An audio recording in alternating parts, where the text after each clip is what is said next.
మిథున రాశి వారు ఈ వారం ఆలోచనలను జాగ్రత్తగా పూర్తి చేస్తూ ఉండాలి. పరిచయాలు, కమ్యూనికేషన్ వ్యవస్థ పైన ఎక్కువగా దృష్టిని కేంద్రీకరిస్తూ ఉంటారు. ఒకేసారి ఎక్కువ పనులు చేపట్టడం, వాటి వలన ఇబ్బందులు, ఒత్తిడిని ఎదుర్కొంటూ ఉంటారు. పెద్దవారి యొక్క సలహాలు, సూచనలు మీకు ఉపయోగపడుతూ ఉంటాయి. ప్రాధాన్యత క్రమంలో పనులు చేపడుతూ వాటిల్లో విజయాలు సాధించుకునేందుకు ఎక్కువగా మీరు జాగ్రత్తలు తీసుకుంటూ ఉండాలి. వివిధ రూపాల్లో ఉద్యోగ, వ్యాపారపరమైనటువంటి కార్యక్రమాల్లో కొన్నిసార్లు ఈ వారం గందరగోళమైనటువంటి పరిస్థితులు ఏర్పడుతూ ఉంటాయి.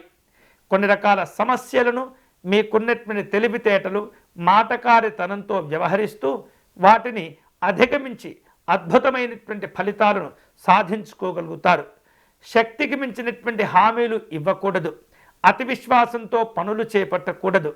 రాజకీయపరమైనటువంటి కార్యక్రమాల్లో జాగ్రత్తగా ఉండండి. అనవసరమైనటువంటి హామీల వలన మీరు ఇబ్బందులు ఎదుర్కోవటంతో పాటు మీ మాటల విలువలను కూడా కోల్పోతూ ఉంటారు. కాబట్టి అనవసరమైనటువంటి విషయాలకు దూరంగా ఉండటం మంచిది. ఆర్థిక వ్యవహారిక విషయాల్లో ఈ వారం కొంత అనుకూలంగా ఉంటుంది. అయినప్పటికీ కూడా జాగ్రత్తలు తీసుకుంటూ ఉండాలి.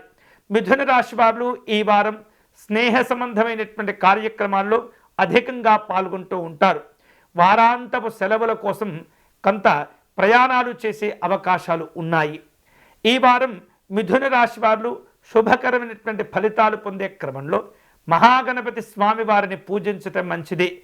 గణపతి పంచరత్న స్తోత్రమును పారాయణం చేయాలి. ఈ వారం మిథున రాశి వారు పేదవారికి కాయగూరలు దానం చేయటము, అలాగే అన్నదానం చేసుకోవటం మంచిది.